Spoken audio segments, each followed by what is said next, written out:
He didn't pay me to stay. He paid me to leave before he ever had to ask.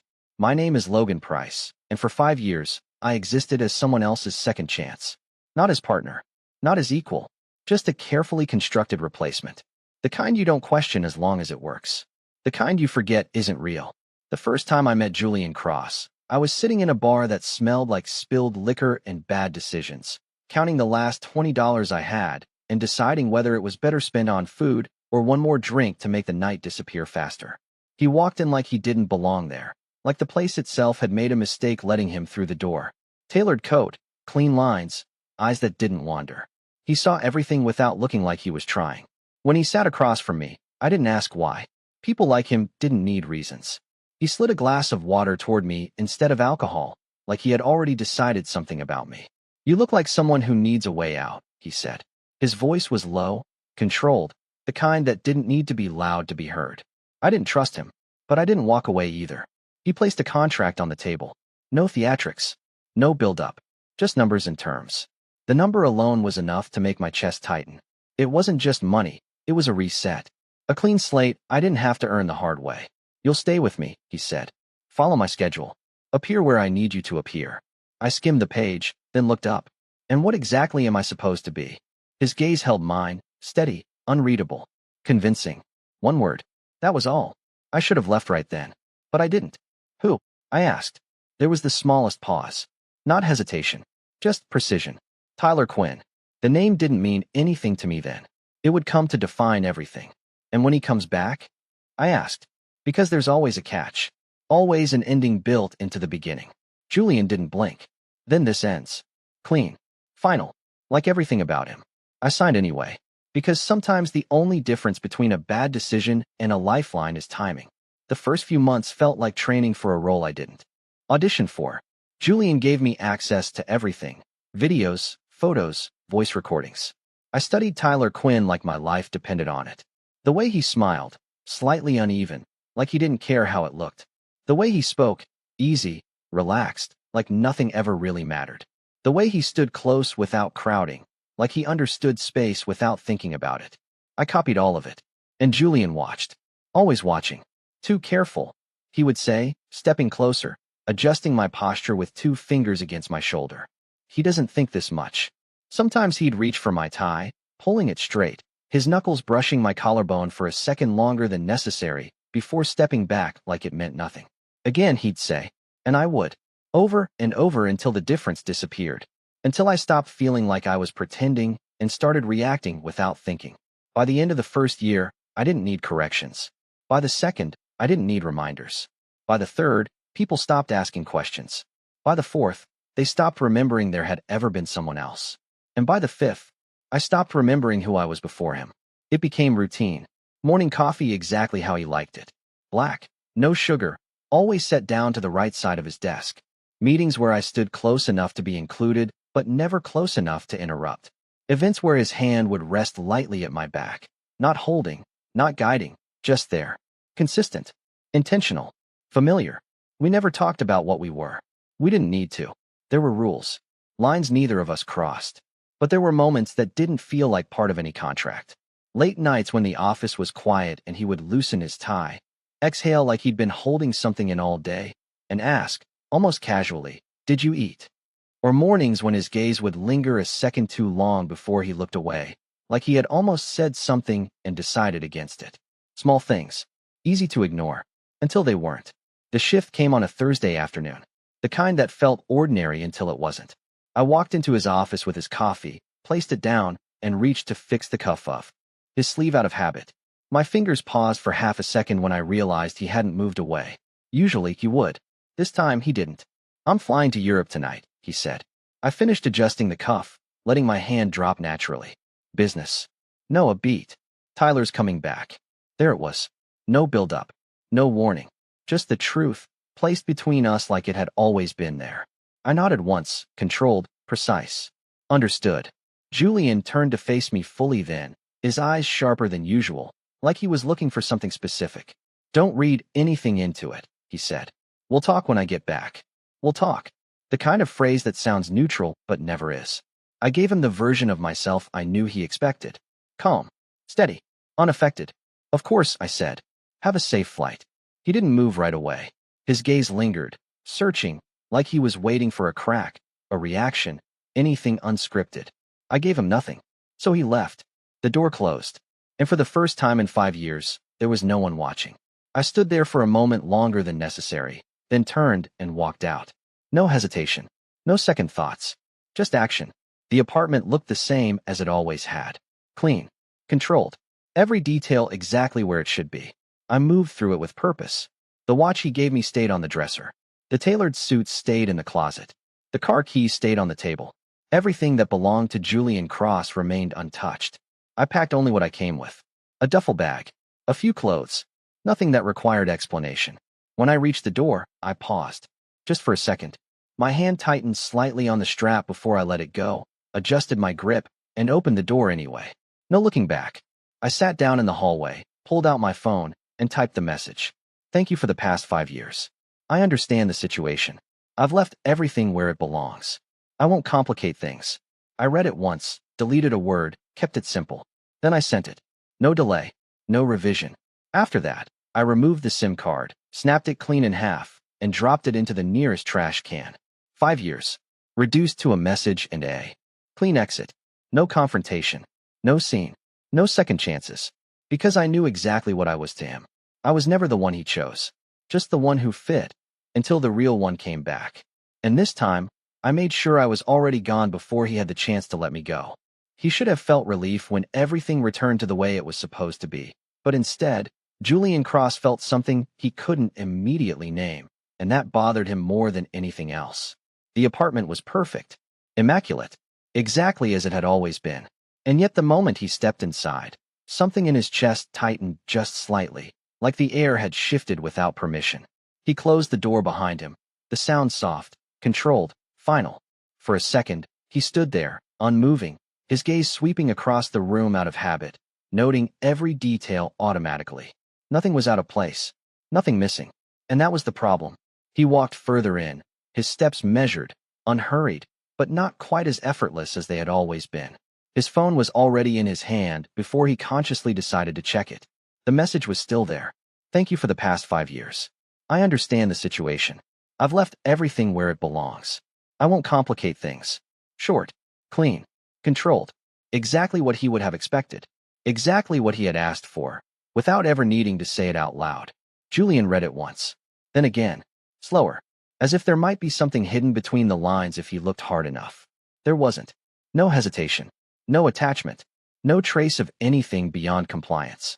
Logan Price had executed his role flawlessly to the very end. Julian locked his phone and set it down on the table, his fingers resting there a second longer than necessary before he withdrew his hand. Then he moved. The bedroom door was open. Inside, everything was untouched. The suits still aligned in perfect order. The watch still placed exactly where it belonged. No gaps. No disruption. No evidence that anyone had lived there beyond what was expected. Too precise. Too deliberate. Logan hadn't just left. He had removed himself with surgical clarity. Julian's gaze lingered on the empty space near the dresser, where someone had stood every morning without fail, adjusting his tie, correcting the smallest imperfections without being asked. Always silent. Always accurate. Always there. His jaw tightened slightly before he exhaled and turned away. There was nothing to fix. Nothing to correct. Nothing to question. Tyler Quinn arrived that evening. The sound of the car door closing echoed faintly through the quiet street before Tyler stepped forward, his presence filling the space with an ease that didn't ask for permission. Julian, he said, his tone light, familiar, like no time had passed at all. Julian watched him approach, his expression composed, his posture unchanged. Tyler looked almost exactly the same. The same relaxed confidence. The same effortless way of holding space. The same voice Julian had memorized years ago without realizing he ever would. You look good, Tyler added, stopping just short of closing the distance completely. Julian nodded once. You've been well. Not a question. Tyler smiled. I've managed. Something about the way he said it didn't quite land where it should have. Subtle, barely noticeable. Julian didn't respond. He simply turned, gesturing toward the car. We should go. The drive back was quiet in a way that should have felt familiar. Tyler spoke easily, filling the silence without forcing it, talking about Europe, about work, about things that sounded right on the surface. Julian listened, or appeared to. His eyes stayed on the road, his grip steady, his expression neutral. Nothing about him suggested distraction.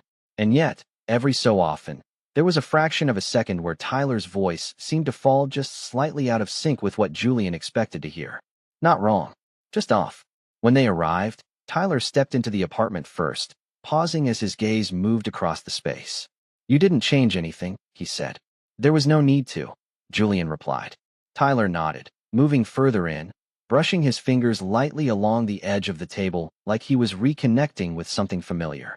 "Still the same routines?" he asked, already heading toward the kitchen. Julian didn't answer. He watched. The cabinet opened. The cup was taken out. The coffee was prepared. The steps were correct. The order was correct. Everything was correct. Tyler placed the cup in front of him.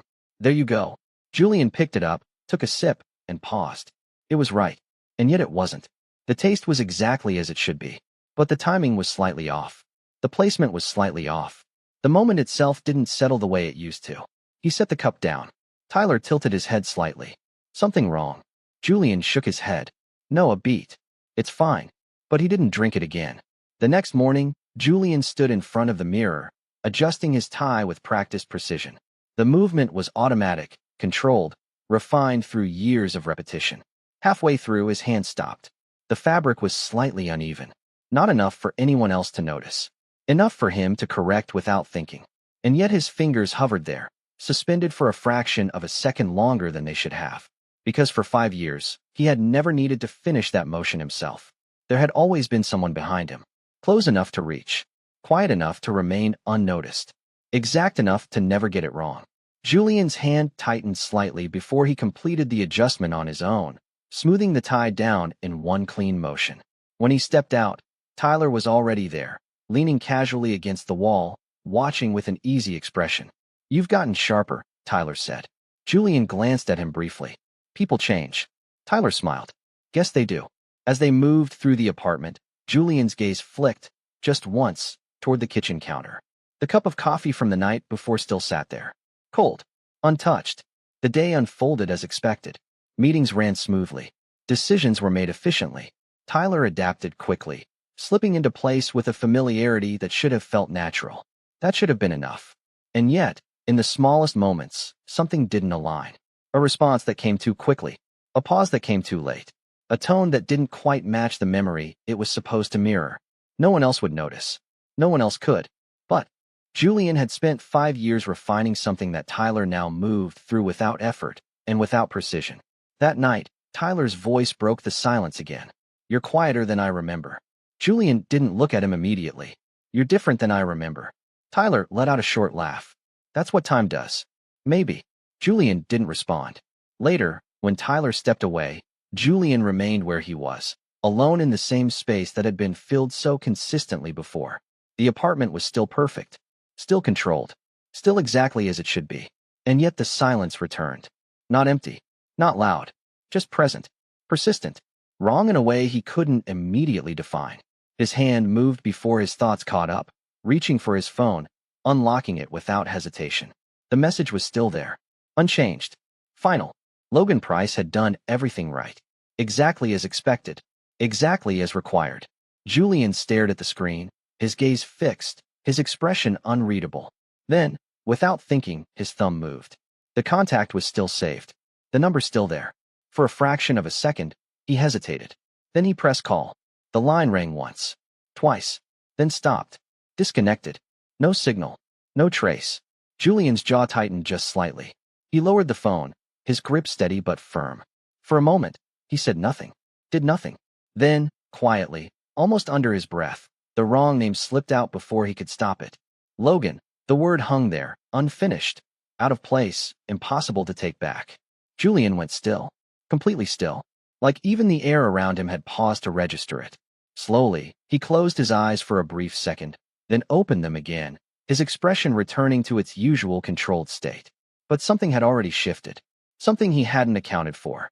Because for the first time since Tyler Quinn had returned, Julian Cross realized a simple, undeniable truth. Everything was exactly how it was supposed to be, and none of it felt right.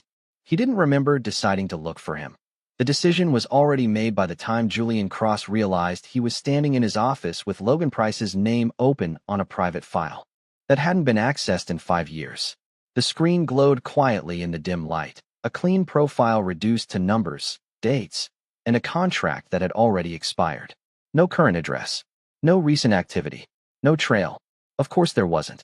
Logan had followed instructions perfectly, even the ones that had never been spoken. Julian's fingers hovered over the keyboard for a moment before he tapped a single key, expanding the search parameters beyond the original file. Bank records. Transit logs. Any registered activity tied to the identity Logan had used before entering his life. Nothing immediate surfaced. Too clean. Again, Julian leaned back slightly in his chair, his gaze fixed on the screen, his expression unreadable. For 5 years, Logan had existed entirely within Julian's reach, scheduled, placed, accounted for down to the smallest detail. And now nothing. As if he had never been there at all. A soft knock broke the silence. "Come in," Julian said without looking away. His assistant stepped inside, tablet in hand. "Your 10 a.m. is ready." Julian didn't respond immediately. Then, calmly, reschedule. A pause. All of them. His assistant hesitated for a fraction of a second, just enough to register the shift, before nodding. Understood. The door closed quietly behind them. Julian stood, grabbing his coat in one smooth motion, his movements precise but carrying an undercurrent that hadn't been there before. Not urgency. Not impatience. Something else. Intent. The first place he went wasn't strategic. It wasn't logical. It was instinct. The bar. It looked exactly the same. Dim lighting. Worn edges. The kind of place people pass through without leaving anything behind.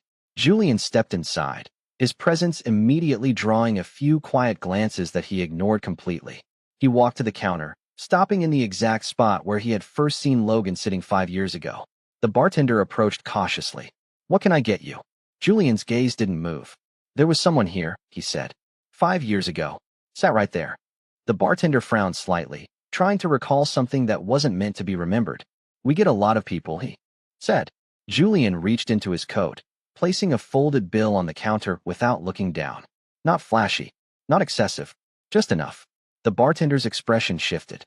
"Dark hair?" he asked slowly. "Didn't talk much?" Julian nodded once. "Yeah." The bartender continued, glancing toward the far end of the bar. "He used to come in sometimes. Not recently, though. A beat." He kept to himself. "Of course he did." Julian's gaze lowered slightly, his fingers resting lightly against the edge of the counter. "Did he ever say where he was going?" The bartender shook his head. "No. But I think he mentioned something about needing something steady. Work, maybe. Not useful. Not specific. But enough." Julian straightened, leaving the bill where it was. "If you see him again," he said calmly, "you'll let me know." It wasn't a question. The bartender nodded quickly. "Yeah, of course." Julian didn't wait. He stepped outside, the city air sharper than before, the noise louder, more present. He moved through it without hesitation, pulling out his phone again, already dialing another number. "I need you to run a search," he said the moment the line connected. "No public records. I want everything that doesn't show up on a standard report." A pause as the person on the other end processed the request. "Name?" Julian's gaze stayed forward, his tone even. "Logan Price." Another pause. "That's not going to be easy," the voice replied. Julian's expression didn't change. "It doesn't need to be easy." The line went quiet for a second before the response came back, more focused this time. "I'll start pulling threads." Julian ended the call without another word. Hours passed. Then a day. Then 2. Nothing solid. Just fragments. Temporary job listings. Cash payments. No fixed location. Logan was moving carefully, deliberately, staying just out of reach. On the 3rd day, Julian found himself back in the apartment earlier than usual. Tyler was there, sitting on the couch, flipping through something on his phone. He looked up as Julian entered. "You've been busy," Tyler said lightly. Julian didn't respond. He removed his coat, setting it down with the same controlled motion as always. Tyler studied him for a second, his expression shifting slightly. "Something going on?" Julian's gaze flicked toward him briefly. "Work."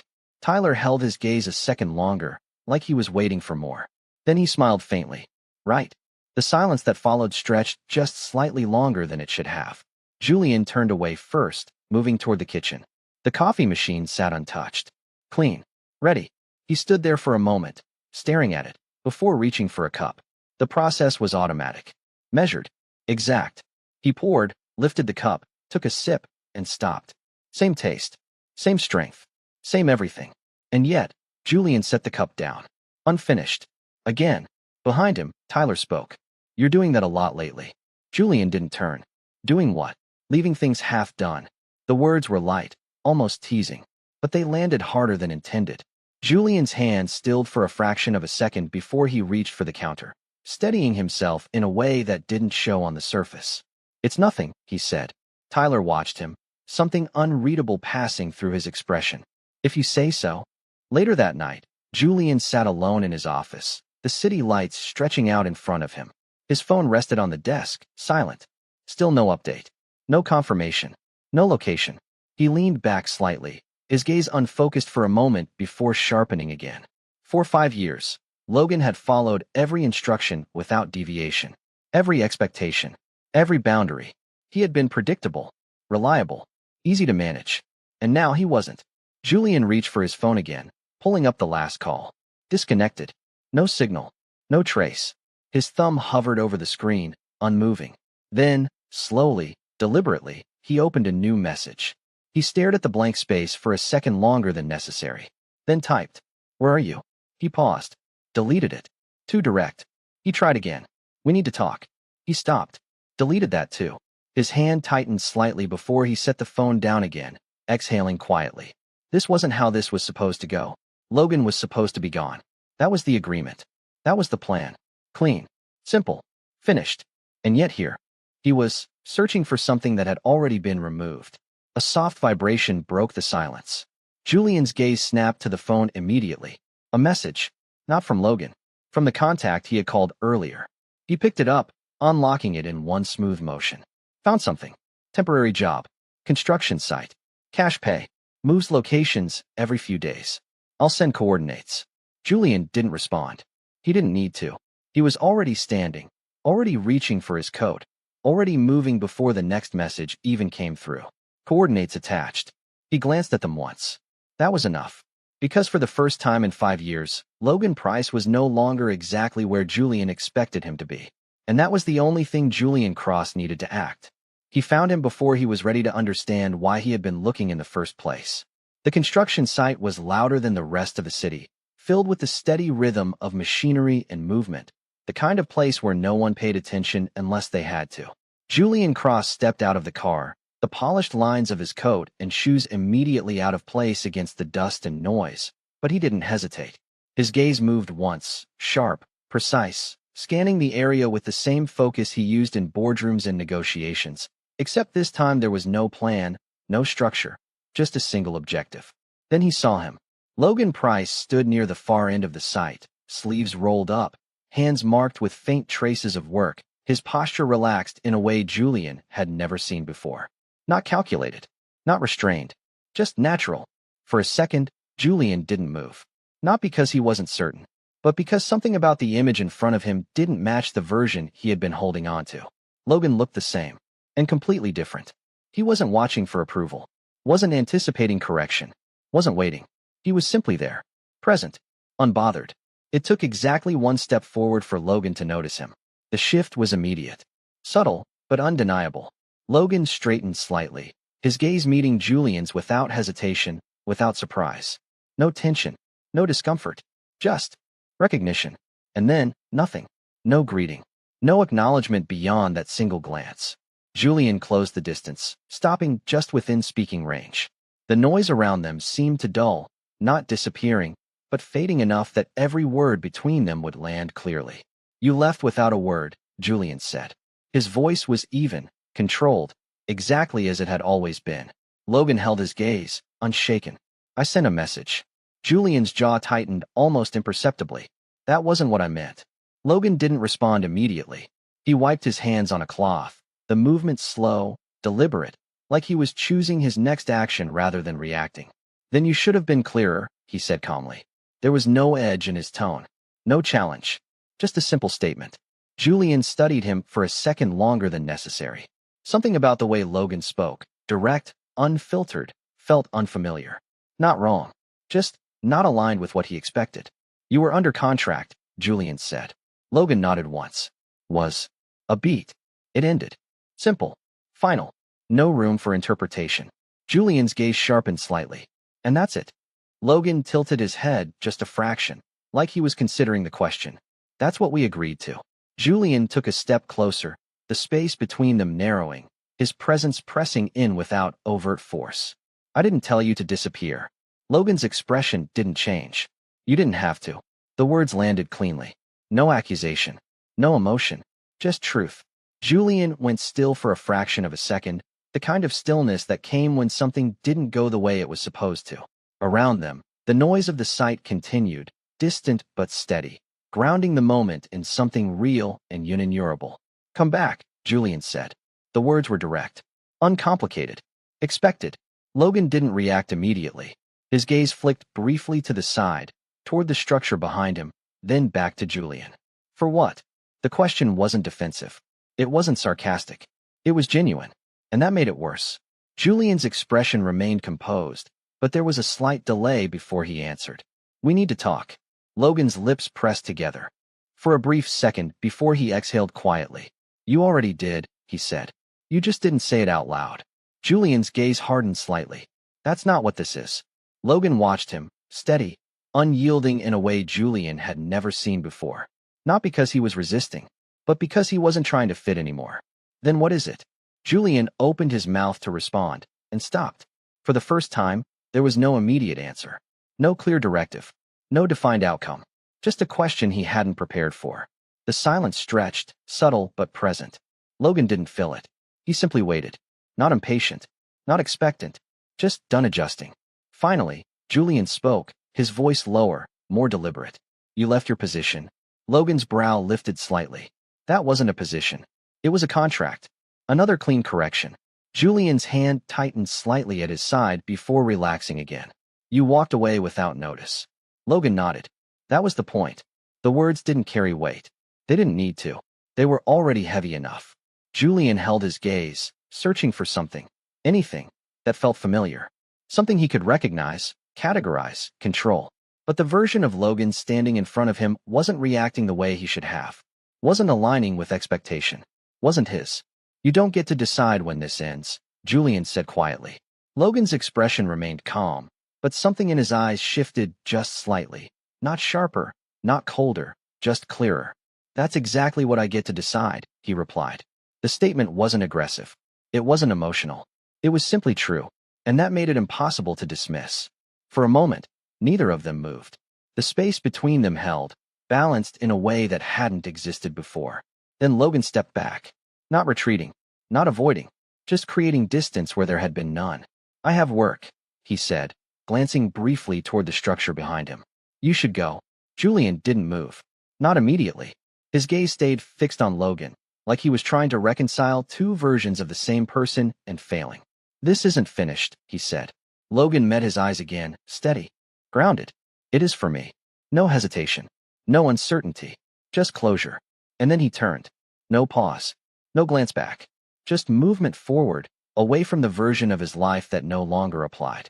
Julian stood there, unmoving, the noise of the construction site filling the space Logan had just vacated. For the first time in 5 years, something he expected to respond didn't. And for the first time in a very long time, Julian Cross had no control over how the conversation ended. He wasn't supposed to interfere. Julian Cross knew that the moment he saw Logan Price walk away without looking back, but knowing something had never once stopped him from acting when the outcome didn't align with what he expected. By the time Logan reached the edge of the construction site, wiping his hands and stepping back into the rhythm of work that had nothing to do with Julian's world, the decision had already been made. Julian moved. Not rushed. Not careless. Just direct. You're done here, Julian said. His voice cut through the ambient noise cleanly, controlled, but carrying enough authority that the foreman nearby turned instinctively. Logan stopped. Not immediately, but enough to acknowledge the interruption. Slowly, he turned back. His expression didn't change. I don't work for you anymore, Logan said. Calm. Grounded. No hesitation. Julian didn't look at him. Not yet. His attention shifted instead to the foreman, who was already approaching, uncertain but attentive. He's leaving, Julian continued, tone even. Settle whatever you need to settle. The foreman blinked, glancing between them. He's on a short term. Julian reached into his coat, pulling out a card and placing it in the man's hand. That won't be an issue. No raised voice. No force. Just finality. The kind that didn't invite negotiation. Logan watched the exchange, his jaw tightening slightly for the first time. Subtle. But there. You don't get to do that, Logan said, stepping forward now, closing the distance with intention. Julian finally looked at him. I just did. The words landed flat. Not sharp. Not emotional. Just fact. Logan held his gaze, something shifting beneath the surface, something that hadn't been there before. Not anger, not exactly, but resistance. Real resistance. You're crossing a line, Logan said. Julian took a step closer, their space narrowing again. But this time it wasn't the same as before. This time, Logan didn't adjust, didn't yield, didn't move back. They stood there, equal distance, equal presence, neither giving way. You left, Julian replied. Without a conversation, Logan let out a short breath, not quite a laugh, not quite frustration. We had that conversation, he said. You just didn't like how it ended. Julian's expression didn't change, but something in his eyes sharpened. It's not finished. Logan shook his head once. It is. A beat. Then Julian spoke again, quieter this time, but with more weight. Come back. The same words, but different now. Not a request. Not quite an order. Something in between. Logan stared at him, searching his face like he was trying to understand what had shifted and why. For what? He asked again, slower this time. Julian didn't answer immediately. For the first time, there was a visible delay. A fraction of a second where the response wasn't already prepared. Then, without softening, without dressing it up, he said, because I'm not done with you. The honesty of it, raw, unfiltered, stripped of structure, landed differently than anything else he had said so far.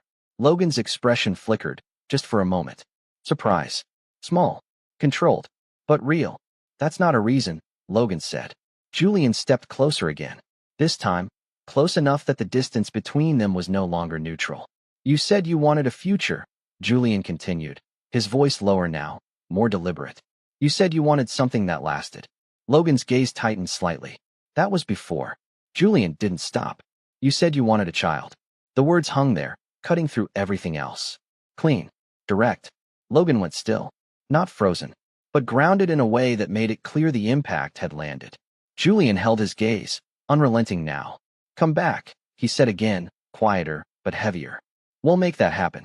The construction site noise faded into the background again, not gone, but distant enough that the moment between them became the only thing that mattered. Logan didn't respond right away. His jaw tightened slightly, his gaze dropping for just a fraction of a second before lifting again, locking onto Julian's. There it was. The first real crack. Not weakness, not surrender, but something real. Something he hadn't let show before. You're serious, Logan said. Not a question. Julian didn't look away. I don't say things I don't mean. Another pause. Longer this time. Logan exhaled slowly, like he was recalibrating something internally, something that had shifted faster than he had expected. You're offering that now, he said. After everything? Julian didn't respond to the tone. Didn't defend. Didn't explain. Yes. One word. Enough. Logan let out a quiet breath, something between disbelief and recognition. You really don't like losing control, do you? Julian's gaze didn't waver. This isn't about control. Logan held his eyes for another second, like he was measuring that statement against everything he already knew, and finding it incomplete. Then he nodded, once. Slow. Deliberate. Fine, Logan said. The word landed heavier than it should have. Julian didn't react outwardly, but something in his posture shifted, barely noticeable, just enough to register the change. Logan took a step closer, closing the distance himself this time. I'll come back, he continued, voice steady, grounded, but no longer detached. But don't change your mind. The words weren't defensive. They weren't uncertain. They were a boundary, a condition, clear, direct. Julian met his gaze without hesitation. I won't. Logan studied him for one last second, like he was committing something to memory, something he would hold him accountable for later. Then he turned slightly, glancing back at the site, at the version of his life he had built in just a few days, and was now walking away from again. When he looked back at Julian, there was no hesitation left. Then we're done here, Logan said.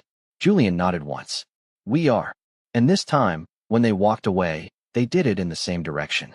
The first thing Logan noticed when he stepped back into the house wasn't the space. It was the silence, the kind that carried memory in it, the kind that hadn't changed at all, even when everything else had. The doors opened the same way, the floors reflected light the same way, the staff stood in the same positions they always had. But the moment Logan crossed the threshold, something shifted, not in the house, but in how the house responded to him. It wasn't subtle. The head housekeeper was the first to notice, her posture straightening just slightly before she inclined her head, not as a greeting to a guest, but as acknowledgement to someone who belonged there. Logan paused for half a second, catching it, processing it, before continuing inside. Behind him, Julian Cross stepped in without breaking stride, removing his coat with the same composed precision as always, handing it off without looking. "From today," Julian said, his voice even, carrying just enough weight to settle across the room, "Logan stays." No explanation, no elaboration, just a statement. But it was enough. The shift became immediate, tangible. The staff adjusted, not dramatically, not openly, but in the way they moved, the way they acknowledged Logan now. It was clear, the terms had changed. Logan glanced sideways at Julian, a faint crease forming between his brows. "You didn't have to announce it like that," he said quietly. Julian didn't look at him. "They need to understand," he replied.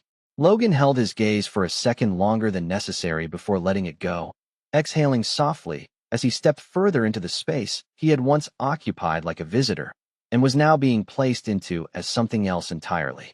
It didn't take long for the change to ripple outward. By evening, it wasn't just the staff who knew. A single post appeared online, clean, minimal, unmistakable. No caption beyond a name. Logan Price. Tagged. Standing beside Julian in a photo that wasn't overly intimate, wasn't staged, but carried a clarity that didn't need explanation. The response was immediate. Messages. Reactions. Speculation. Confirmation. Julian ignored all of it. Logan didn't. He stared at the post for a few seconds longer than necessary, his thumb hovering over the screen before he locked it and set it aside. "You really did that," he said. Julian, seated across from him, didn't look up from what he was reading. "You said you wanted something official." Logan let out a quiet breath, something between disbelief and reluctant acceptance. "That's not exactly what I meant." Julian turned a page calmly. "It is now." There was no arrogance in the tone, no challenge, just certainty. And somehow, that made it harder to argue with. The next few days settled into a rhythm that was anything but calm. Logan adapted quickly, too quickly, maybe. He moved through the house without hesitation, spoke to the staff without distance, treated them with a level of ease that hadn't existed before. Not above them, not below them, just present. It didn't go unnoticed. The house responded to it, subtly at first, then more openly. A quiet respect, a natural alignment. Logan didn't push for it. He didn't need to. But what he did push for, relentlessly, was something else entirely. Julian noticed it on the second day. The shift wasn't obvious at first. Just small changes. Logan staying closer, timing his movements, watching Julian with a level of focus that felt intentional. It escalated quickly, too quickly. "You're doing too much," Julian said one evening, his tone calm, but edged with something sharper beneath. Logan didn't look up from where he was standing behind him, hands resting lightly on Julian's shoulders, pressing just enough to ease the tension there. "I'm being efficient," Logan replied easily. Julian's hands stilled on the glass in front of him. "That's not what this is." Logan leaned slightly closer, his voice still light, still controlled. "You said we'd make it happen." A pause. Julian set the glass down slowly, turning just enough to look at him, his gaze steady, assessing. "That doesn't mean you push yourself past the point of reason." Logan met his eyes, unbothered, but there was a flicker there, something driven, something focused in a way that wasn't entirely casual. "It means I'm serious." The words landed cleanly. No humor, no deflection, just intent. Julian held his gaze for a second longer, then reached up, catching Logan's wrist, not forcefully, just enough to stop him. "You're not treating this like a decision," Julian said quietly. "You're treating it like a target." Logan tilted his head slightly, considering that. Then, without pulling away, he smiled faintly. "Maybe I am." The honesty of it should have been irritating, and it was. Slightly. Enough. Julian released his wrist, leaning back, his expression tightening just a fraction. "You're going to burn yourself out," he said. Logan straightened, unfazed. Then I'll adjust. Julian watched him for a moment, something unreadable passing through his gaze before he looked away again. You always think you can handle more than you should. Logan didn't respond immediately. Then, casually, that didn't seem to bother you before. The room went quiet for a fraction of a second. Julian's gaze snapped back to him, sharper now. That was different. Logan held his eyes, the faintest hint of challenge surfacing now. Was it? The tension built, subtle but real. And then, just as quickly as it rose, Logan shifted. The edge disappeared. The challenge softened. He stepped closer again, hands returning to Julian's shoulders, lighter this time, slower, deliberate. Relax, Logan said, his tone easing, almost teasing now. You're overthinking it. Julian's expression didn't change, but the tension didn't escalate either. Logan leaned slightly, just enough to catch his attention fully, his expression shifting into something softer, almost disarming. I know what I'm doing, he added, quieter this time. And just like that, the moment diffused. Not resolved, not settled, just redirected. Julian exhaled slowly, his shoulders easing despite himself. You're impossible, he said. Logan's smile widened just slightly. You knew that already. Julian didn't argue. He didn't need to. Because the truth was, for all the control he had regained, for all the structure he had reestablished, there was one thing he still hadn't figured out. How Logan could push him right to the edge of irritation, and then pull him back before it ever turned into something else. And Logan knew it. Perfectly. The shift didn't happen all at once. It came in small disruptions, the kind that didn't announce themselves, but lingered just long enough to be noticed. Logan felt it before he understood it. A slight delay in Julian's responses. A glance that lasted half a second longer than necessary. Nothing obvious. Nothing that could be called out. But enough. It started with a message. Not to Logan. Julian stood by the window, phone in hand, the city stretching out beneath him in clean lines of light and structure, his expression unreadable as always. Logan didn't ask. He didn't need to. The name on the screen was enough. Tyler Quinn. It wasn't unfamiliar. It just wasn't relevant, until now. He's back, Julian said after a moment, not turning around. Logan leaned against the edge of the desk, arms loosely crossed, his tone light. That obvious? Julian slipped the phone into his pocket. He asked to meet. A beat. I said yes. Logan nodded once, casual on the surface. Of course you did. There was no accusation in the words. No tension. Just acknowledgement. But when Julian turned slightly, his gaze brushing past Logan for a fraction of a second too long, something quiet settled into the space between them. The meeting happened the next afternoon. Not in a crowded place. Not somewhere public enough to attract attention. Just a quiet, controlled environment where nothing needed to be explained. Tyler Quinn hadn't changed much. That was the first thing Julian noticed. The same posture. The same ease. The same way of speaking that made everything sound softer than it actually was. But there was something else now. Something measured. Something deliberate beneath the surface. It's been a while, Tyler said, offering a faint smile as he sat across from Julian. Julian nodded once. 5 years. Tyler let out a quiet breath, almost a laugh. You always keep track. Julian didn't respond to that. He didn't need to. The silence wasn't uncomfortable. It never had been between them. That was part of what made it complicated. Tyler leaned back slightly, studying him for a moment before speaking again. I didn't think you'd agree to meet. Julian's gaze remained steady. You asked. Tyler's smile shifted, just slightly. Softer. Warmer. Yeah, he said. I guess I did. There was a pause. Not forced. Just waiting. Then Tyler continued, his voice quieter now, more deliberate. I got married. Julian's expression didn't change. I heard. Tyler nodded, his gaze dropping briefly before lifting again. I thought it was the right thing to do, he said. At the time. Julian didn't interrupt. Tyler exhaled slowly, his fingers tapping lightly against the table before stilling. I spent 5 years trying to make it work, he continued. Being responsible. Doing what I was supposed to do. His voice didn't break. It didn't need to. The weight was already there. But it never felt right. Julian's gaze sharpened slightly, not in reaction, but in attention. Tyler met his eyes again, holding them this time, not looking away. And the longer it went on, he said, the more I realized something was missing. A beat. Or someone. The words settled quietly between them. No drama. No intensity. Just implication. Tyler didn't rush it. He didn't push. He let the silence do what it always had between them. Fill in the spaces that didn't need to be spoken out loud. I thought you were just constant, Tyler added after a moment. Like something that would always be there, no matter what. His lips curved slightly, not quite a smile. I didn't question it. Julian's expression remained composed, but there was a subtle stillness in the way he held himself now, like he was choosing not to interrupt, not to redirect. Then I left, Tyler continued. And for the first time, it wasn't there anymore. He leaned forward slightly, just enough to shift the energy, not enough to pressure. That's when I realized I got it wrong. The statement was simple, clear, controlled, and that made it land harder than anything dramatic would have. Julian held his gaze for a second longer than necessary, then spoke, his tone even. He didn't look away. He didn't shift. He just held the moment where it was. Then, calmly, he said, "A lot changes in 5 years." Tyler watched him, searching his face, trying to read something beneath the surface.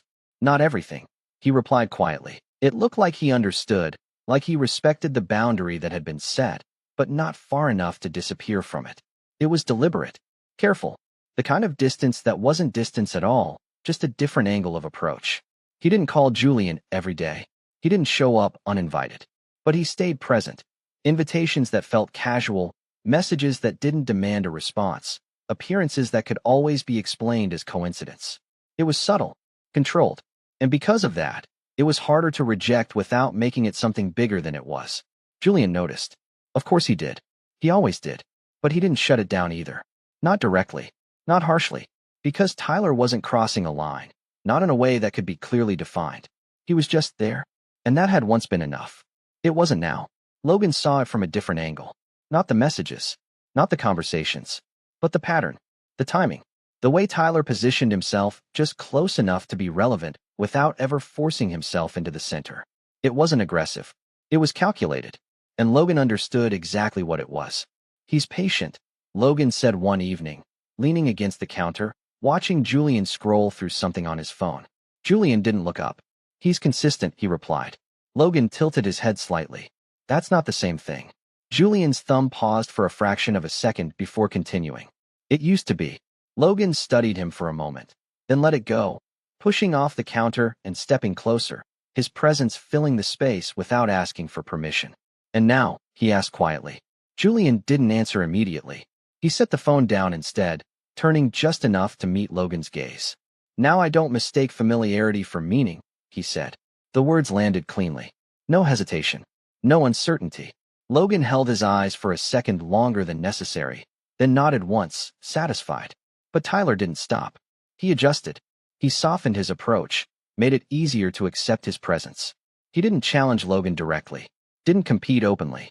Instead, he leaned into what he had always been, someone easy to be around, someone who didn't demand anything, someone who understood Julian in ways that didn't need to be explained. It might have worked once. It didn't now. The difference was small, almost imperceptible at first. A comment that lingered too long. A look that carried a little too much intention. A familiarity that edged just past comfortable. Julian felt it. And for the first time, instead of finding it grounding, he found it off. "You didn't used to say things like that," Julian said one afternoon, his tone neutral but edged with something sharper beneath. Tyler smiled lightly, unbothered. "People change." Julian held his gaze for a moment, then replied, "They do." But the way he said it made it clear, he didn't think that was always a good thing. Logan didn't interfere. Not openly. He didn't need to. Because every time Tyler stepped closer, every time he tried to re-establish something that used to feel natural, Julian didn't move toward him. He stayed where he was. Or, more often, he shifted, subtly, almost unconsciously, toward Logan instead. It wasn't dramatic. It wasn't intentional. But it was consistent. And Tyler noticed. Of course he did. The tension didn't explode. It didn't need to. It built slowly, in small moments, in quiet exchanges, in the space between what was said and what was avoided. Until it all settled into one evening. A gathering. Nothing formal. Just a small group of familiar faces. A reason to celebrate Tyler's return. An excuse to bring everything into the same space and see what would happen. Julian wasn't planning to stay long. He rarely did. But the conversation flowed easily. The drinks came without effort. And for once, he didn't keep track of how much he was having. Logan wasn't there. He had work. Or at least, that's what Julian had told himself when he decided not to ask him to come. Tyler stayed close. Not too close. Just enough to be present, to guide the conversation, to keep things light, to make it easy for Julian to stay. It worked. For a while. Until it didn't. The shift was subtle. A slight delay in Julian's responses. A pause that lasted just a little too long. Tyler noticed immediately. "You've had enough," he said quietly, his tone calm, almost gentle. Julian didn't argue. He didn't confirm it either. He just exhaled slowly, setting his glass down with more care than necessary. "I'm fine," he said, but he didn't sound like it. Tyler stood, already reaching for his jacket. "I'll take you home." The offer was natural. Expected. Logical. 5 years ago, Julian would have accepted without thinking. This time, he didn't move. He didn't stand. He didn't reach for anything. He just sat there for a second longer than necessary, his gaze unfocused, like he was sorting through something that didn't line up the way it should. Then, without looking at Tyler, he reached for his phone. The room didn't quiet. The conversation didn't stop. But something shifted anyway. Tyler watched him, his expression unchanged, but his attention sharpened. "You don't need to call anyone," he said lightly. Julian didn't respond. He didn't look up. He just waited. And then, Logan arrived. Not rushed. Not dramatic. Just precise. The door opened, and he stepped in like he belonged there, like the space adjusted around him instead of the other way around. Conversation slowed. Not because of who he was, but because of how he moved. Controlled. Certain. Unquestioned. His gaze found Julian immediately. No hesitation. No scanning. Just direct. Julian didn't smile. He didn't call out. He didn't need to. Logan crossed the room without breaking stride, stopping just within reach, his presence grounding the space in a way that didn't require explanation. "You're done," Logan said quietly. Not to the room. Not to Tyler. Just to Julian. Julian looked up at him, his expression unreadable for a fraction of a second before something in it settled. "Yeah," he said. Simple. Certain.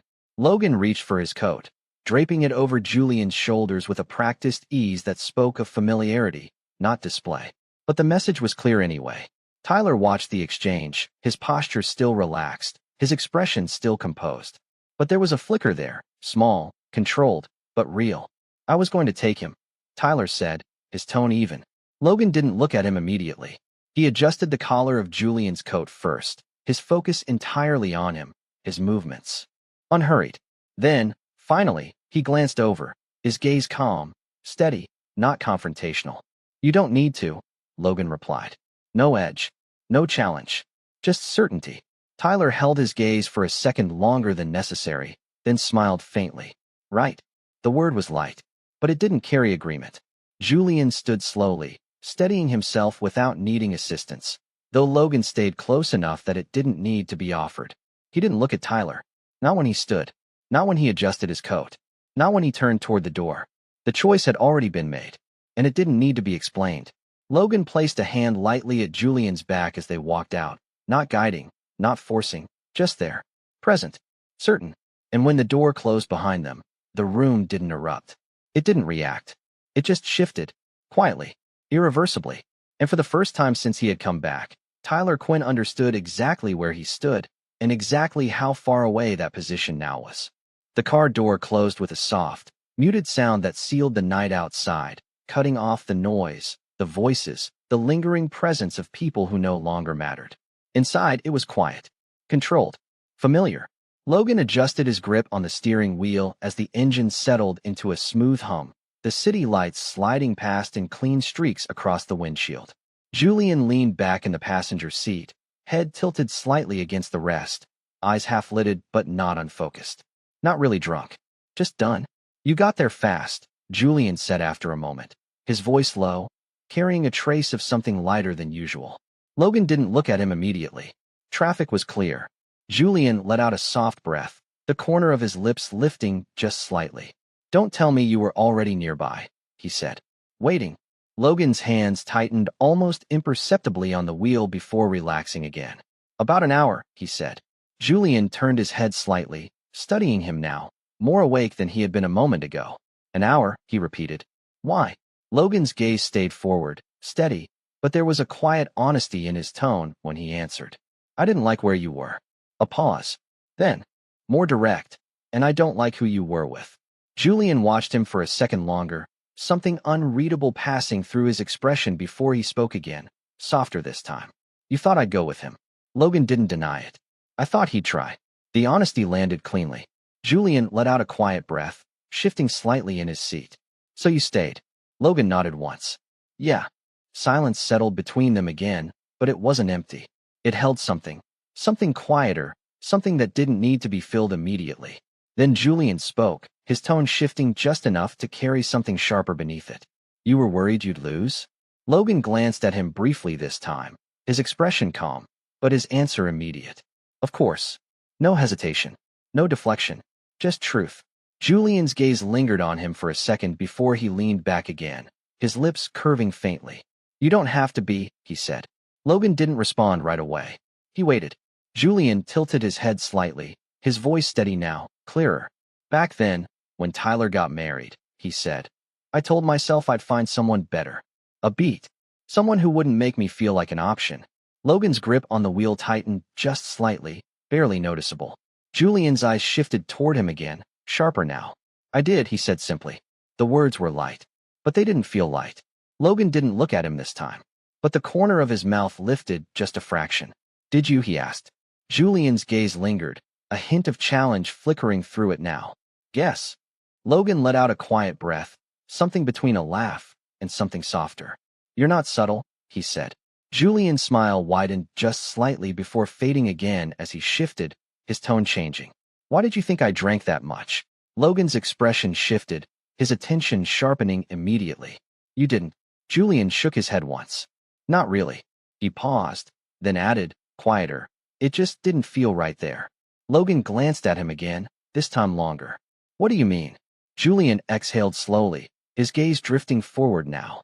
The scent, he said. It was off. A small pause. Too much. Too mixed. Logan didn't interrupt. Julian's fingers tapped lightly against his arm, thoughtful. I couldn't stay focused, he continued. So I stopped trying. A beat. Then, almost casually, easier to leave if I looked like I had a reason. Logan's gaze stayed on the road, but something in his posture shifted, more alert now, more aware. You should have told me, he said quietly. Julian let out a soft breath. I am now.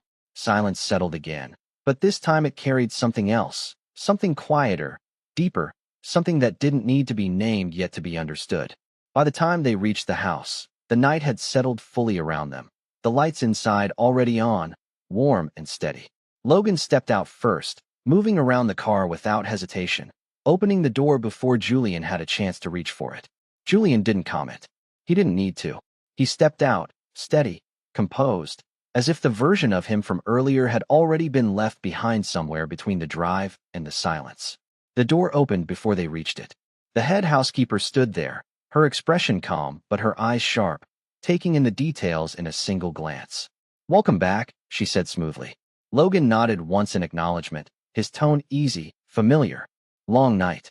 She allowed herself the faintest hint of a smile. I can see that. Julian stepped inside without pause, but Logan followed just a step behind, close enough to be noticed, close enough to be expected. The shift was subtle, but it was there.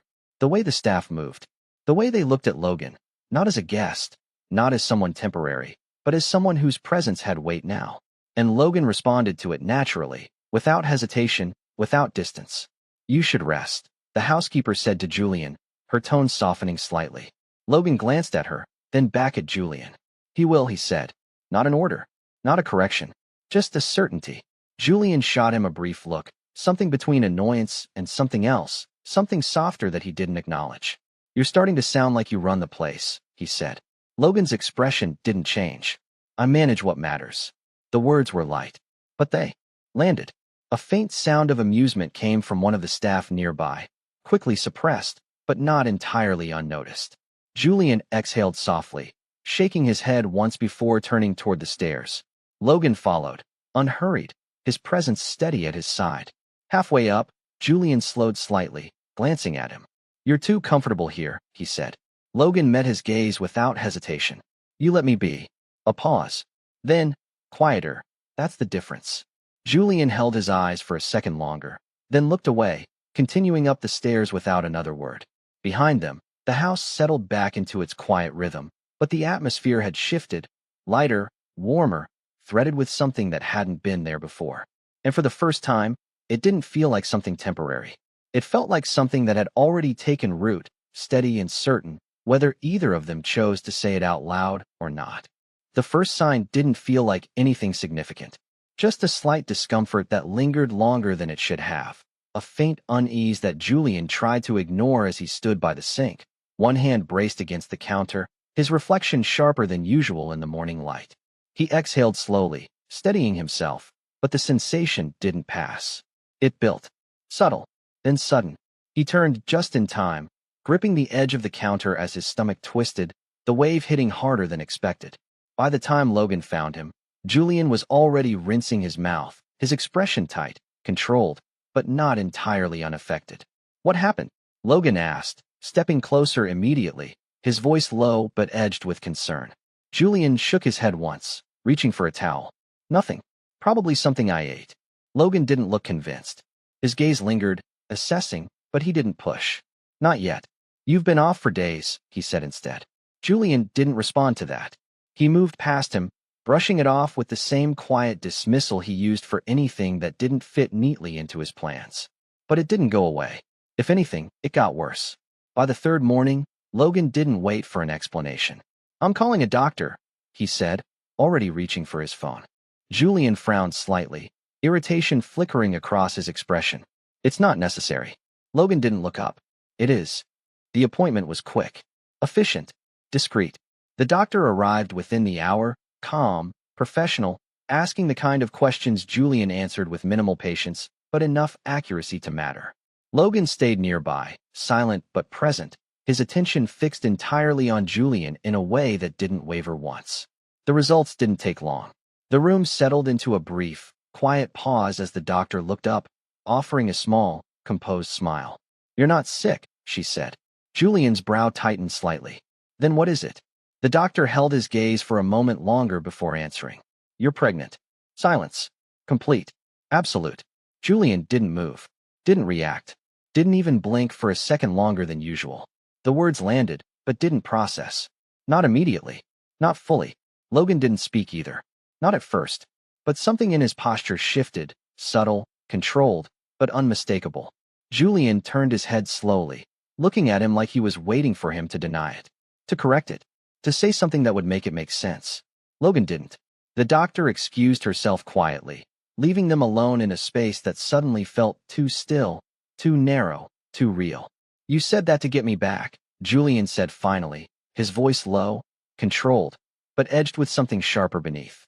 His gaze locked onto Logan's. That wasn't supposed to actually happen. Logan held his gaze, the corner of his mouth lifting just slightly. Not mockery, not arrogance, something softer.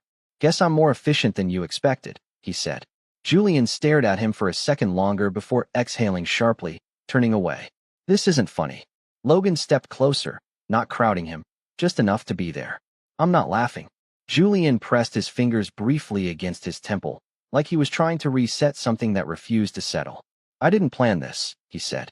Logan's voice softened, just slightly. "I know." Julian glanced at him again, irritation still there, but mixed with something else now, something harder to name. "You should have been more careful." Logan's expression didn't change. "You told me to make it happen." The reminder landed exactly where it was meant to.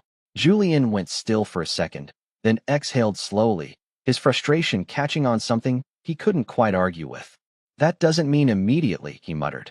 Logan reached out then, his hand settling lightly against Julian's arm, grounding, steady. "We'll figure it out," he said. And for the first time since the words had been spoken, something in Julian's expression shifted, not calm, not acceptance, but less resistant. The days that followed were anything but smooth. Julian's tolerance dropped fast, faster than either of them expected. Small things became irritating. Minor discomforts turned into sharp reactions. Logan didn't push back. Not once. "I want something sour," Julian said late one night, leaning against the couch, his tone edged with impatience. Logan was already moving. "Give me 10 minutes. 15 minutes later, he returned with exactly what Julian had asked for. Julian took one look at it, frowned, and shook his head. "Not this." Logan paused. "Then what?" Julian thought for a second, then said, "Something warm." Logan didn't sigh, didn't hesitate. He turned and went back to the kitchen. The staff watched quietly, exchanging subtle glances, but no one interfered. Because it wasn't frustration that filled the space, it was something else. Something steadier. Something that didn't break under pressure. Days turned into a rhythm. Logan adjusted everything without being asked. Meals. Schedule. The environment itself shifted to match what Julian needed before he said it out loud. And when Julian snapped, because he did, Logan didn't take it personally. He just adapted. "You're doing too much," Julian said one afternoon, watching him measure something carefully at the table. Logan glanced up briefly. "I'm preparing." Julian frowned slightly. "For what?" Logan's expression softened just slightly. "For what's coming." The answer didn't annoy him. Not as much as it should have. If anything, it settled something Julian hadn't realized was unsettled. By the end of the week, the changes were visible. Not just in Julian, but in the house. A room was cleared. Plans were drawn. Materials brought in. Logan worked with the staff, not above them, not directing from a distance, but alongside them. Measuring, adjusting, building. Julian stood in the doorway once, watching him, his expression unreadable as Logan focused on the structure in front of him, sleeves rolled up, attention precise. "You don't have to do that yourself," Julian said. Logan didn't look up. "I want to." The simplicity of it left no room for argument. The moment didn't last long. It didn't need to. The interruption came later. Unexpected, but not entirely surprising. The front door opened without warning, the sound sharp enough to break the calm that had settled into the house. Tyler Quinn stepped inside, his expression tight, controlled, but edged with something less restrained beneath. "You stopped answering," he said immediately, his gaze landing on Julian. "Messages. Calls." Julian didn't move from where he was, reclined slightly, one arm resting loosely as Logan sat beside him, hands steady, pressing lightly against his shoulders. Calm. Familiar. Tyler's gaze shifted between them, taking in the scene, the proximity, the ease, and something in his expression hardened. "So this is what you're doing now," he said, his tone sharper. Just letting him. He didn't finish the sentence. He didn't need to. The implication was already there. Logan didn't respond. He didn't even look at him. Julian did. Slowly. Deliberately. "You don't get to walk in here and talk like that," he said. Tyler let out a short breath, something between a laugh and disbelief. "I'm trying to understand what you see in." "Stop." The word cut cleanly through the room. Julian sat up now, his gaze sharp, no longer controlled, no longer neutral. "That's my fiancée," he said. Clear. Final. No hesitation. The words landed harder than anything else that had been said so far. Tyler went still, just for a second, but it was enough. Julian didn't look away. "And you're out of line," he added. The silence stretched. Then Tyler exhaled slowly, his expression tightening as he looked away briefly, recalibrating, but not backing down. "Not completely. You don't mean that," he said quietly. Julian didn't hesitate. "I do." Another pause. And then, the shift. Subtle, but immediate. Logan's hand stilled for just a fraction of a second before he leaned back slightly, his expression tightening, something faint crossing his features. Julian noticed instantly. "What is it?" Logan shook his head once, but the reaction was already there. "Nothing." A beat. Then, quieter, his scent. The words were enough. Julian's expression changed immediately. Sharper. Colder. "That's enough," he said, his voice controlled again, but no less firm. The staff moved before Tyler could respond. Not aggressively. Not forcefully. Just efficiently. Present. Clear. The boundary didn't need to be repeated. Tyler held his ground for a second longer, his gaze lingering on Julian, then Logan, before he turned and walked out without another word. The door closed behind him. And just like that, the house settled again. Not back to what it was before, but into something stronger. Something defined. Logan exhaled quietly, his hand returning to Julian's shoulder, slower this time. "You didn't have to say that," he said. Julian glanced at him, his expression steady. "I did." A pause. Then, softer, "So he understands." Logan held his gaze for a second longer, then nodded once. And this time, neither of them looked toward the door. Peace, once it settled in, didn't arrive loudly. It unfolded in small, steady moments that made everything else feel distant, almost irrelevant. The house moved differently now, softer at the edges, warmer in ways that didn't need to be explained. Julian's mood still shifted without warning, his patience still thin at times, but the rhythm around him had adapted. Logan had adapted, and everything else followed. Until it didn't. The news traveled faster than expected. It always did. And when it reached the wrong people, or perhaps the right ones, depending on perspective, it didn't stay quiet for long. The front doors opened earlier than usual that morning, not with urgency, but with a kind of controlled force that carried expectation with it. Julian was halfway down the stairs when he saw them. His mother moved first, her expression bright, almost glowing as her eyes landed on him, taking him in with a mixture of relief and excitement that didn't try to hide itself. His father stood just behind her, posture straight, gaze sharp, already assessing before a word had been spoken. "You didn't think we wouldn't hear about this?" his father said, his voice calm, but edged. Julian didn't flinch. "I didn't think you'd come this quickly," he replied evenly. His mother stepped forward before anything else could be said, her hands immediately reaching for his, her smile softening. "You should have told us," she said gently. "This is good news." Julian didn't pull away, but his gaze shifted briefly toward his father, who hadn't moved. "It's not something I planned," Julian said. His mother's expression didn't falter.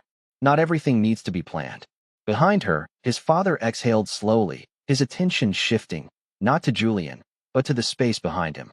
Logan stepped into view without hesitation, his posture relaxed, his presence steady, as if he had already decided he wasn't stepping back for this.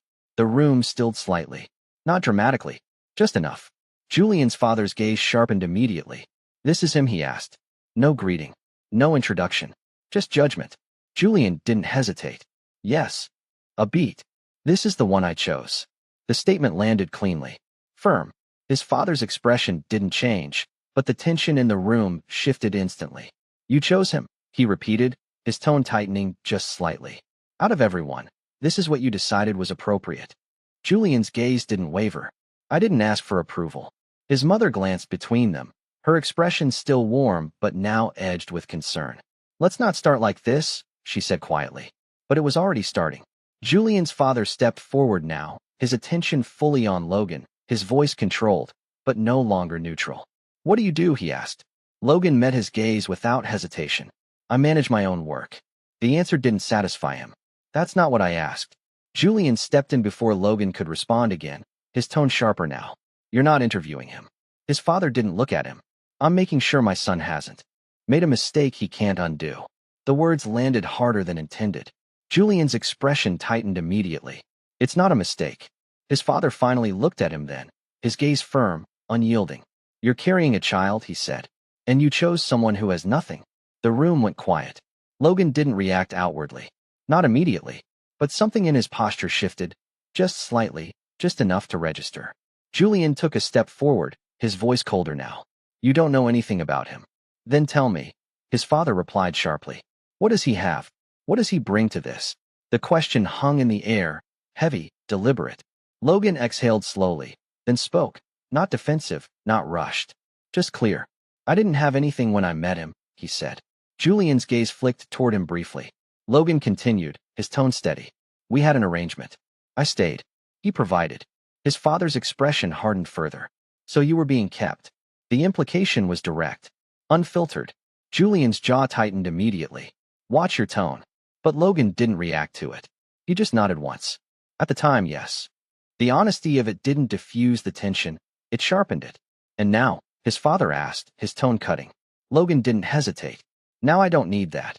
A pause. Then, calmly, "The money I received, I didn't use."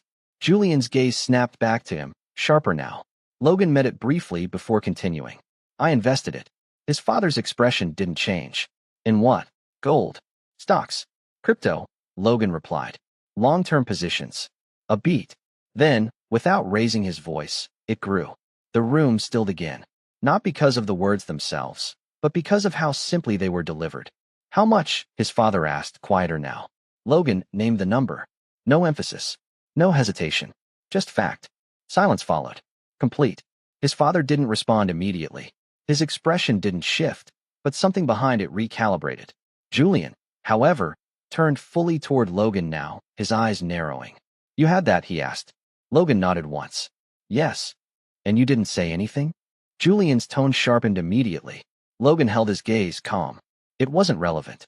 Then, Julian let out a short breath, something between disbelief and irritation. "So what? You were just going to leave, he said. Wait until it was enough and disappear? Logan's expression softened just slightly. No, Julian's gaze didn't soften. Then what? Logan stepped closer, not crowding him, just enough to close the distance.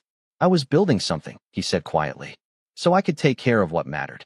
Julian held his gaze for a second longer, then frowned slightly. Then why were you working those jobs? He asked. Logan's lips curved faintly, just enough to register. I needed something to do, he said. A beat. And I needed to stop thinking about you. The honesty of it landed differently than everything else. Julian didn't respond immediately. He just held that for a second longer than necessary.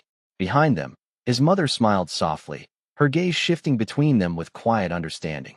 His father exhaled slowly, the tension in his posture easing, not gone, but no longer rigid.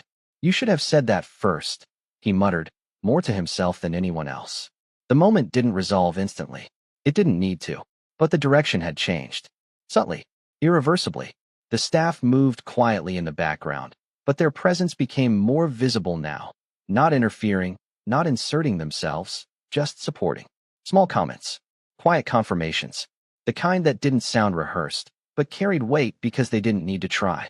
He takes care of everything, the housekeeper said at one point, her tone respectful but firm. Not just for Mr. Julian. Another voice followed, softer but just as certain. He's always here. His father listened, not responding immediately, but not dismissing it either. And by the time the conversation settled, the sharp edges had dulled. Not completely, but enough. Julian stood beside Logan, not in front of him, not behind him, just there. Equal. Certain. And for the first time since they had walked in, his father didn't look at Logan like he didn't belong. He just nodded once, slow, deliberate. It wasn't approval. Not fully, but it was the beginning of it. And for now, that was enough. Happiness didn't arrive all at once. It settled in quietly, in the way the house felt warmer even before the sun fully rose, in the way footsteps echoed softer down the hall because everyone knew someone inside needed rest, and in the way Logan learned to wake up before Julian without ever setting an alarm. Just instinct, just habit, just care. The days that followed no longer felt like something fragile that could break at any second. They felt steady, grounded, like something built slowly but meant to last. Julian still had his moments, sharp words, impatient sighs, the kind that used to push people away, but now they didn't land the same, because Logan never took them as rejection, only as something to hold gently until it passed. You're staring again, Julian muttered one morning, not opening his eyes as he lay on the couch, one arm resting loosely over his stomach. Logan didn't deny it. I'm making sure you're real, he replied, his tone light, but his gaze soft. Julian huffed quietly, shifting slightly. You're annoying. I know. And yet he didn't move away. Outside, the world continued as usual, but inside, everything had changed. The staff moved around them with ease now, no longer cautious, no longer uncertain.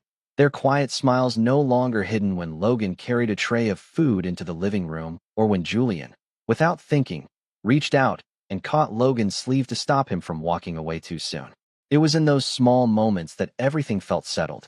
The nursery had slowly come together, piece by piece, not rushed, not forced, each detail considered, each corner softened with intention. Logan had insisted on building part of it himself, not because he had to, but because he wanted something in that room to carry his touch, something real, something permanent. It's crooked, Julian commented one afternoon, watching him adjust the small wooden crib. Logan glanced at it, then at him. It's character, he corrected. Julian rolled his eyes, but didn't argue further. Later, when Logan stepped away, Julian reached out quietly and ran his fingers along the edge of the wood, just once, just enough to feel it. The house, once too large and too quiet, now held something different, something alive even before the child arrived. And when the day finally came for the ceremony, it didn't feel like an obligation. It felt like a natural next step, something that had already been decided long before anyone spoke it out loud. The venue was simple, private, nothing extravagant, just enough to hold the people who mattered. Julian stood still as the final details were adjusted, his expression calm but unreadable, the usual sharpness softened just slightly. His mother stood nearby, her hands lightly resting against his arm, her smile warm, proud. You're still allowed to look nervous, she teased gently. Julian didn't react immediately. Then, after a brief pause, I'm not nervous. But he didn't pull away either. Across the room, Logan adjusted his cuffs, his movements slower than usual, more deliberate, his composure steady but not untouched. This wasn't something he took lightly, not something he treated like just another step. This was everything. When their eyes met across the space, neither of them looked away. Not this time. Not anymore. The ceremony itself was quiet, almost understated, but it didn't need anything more. The words spoken were simple, clear, without embellishment, but they carried weight because they didn't need to prove anything. Julian listened without interruption, his gaze fixed, unwavering, and when it was his turn, he didn't hesitate. I chose you, he said, his voice calm, steady, the same certainty that had carried them through everything. Logan didn't smile widely, didn't react dramatically, but something in his expression shifted, something deeper, something that stayed. And I'm not changing that. Logan nodded once, his voice low but firm when he answered. I'm not going anywhere. The moment didn't need applause, didn't need noise. It settled in the same way everything else had, quietly, completely. By the time the evening softened into something more relaxed, the tension of the past felt distant, almost unreal. Julian sat slightly apart for a moment, one hand resting over his stomach again, not out of habit this time, but awareness. Logan approached without a word, offering him a glass of water instead of anything stronger, his attention automatic, consistent. Julian accepted it without comment. A beat passed. Then, quietly, you didn't have to stay, Julian said, not looking at him. Logan didn't hesitate. I wanted to. Julian's fingers tightened slightly around the glass. You still do. Logan's answer came just as easily. More than before. Julian exhaled slowly, something in his shoulders easing, something that had been held for too long finally settling. Good, he murmured, almost under his breath. Later, as the guests began to leave, as the house gradually returned to its quieter state, the warmth didn't disappear with them. It remained, woven into everything they had built together. Logan walked beside Julian as they moved back inside, their pace unhurried, their silence comfortable. At the top of the stairs, Julian paused, turning slightly toward him, his expression softer than it had ever been. Don't mess this up, he said, the words still carrying that familiar edge, but lacking any real threat. Logan's lips curved just slightly. I won't. Julian studied him for a moment longer, then nodded once, satisfied, before continuing forward. And when Logan reached out, not to stop him, not to pull him back, but just to let his hand rest briefly against Julian's, Julian didn't pull away. He never did anymore. And somewhere in the quiet of that night, in the stillness of a home that no longer felt empty, in the presence of something new and something certain, everything finally settled into place. Not perfectly, not flawlessly, but real, steady, and enough to last.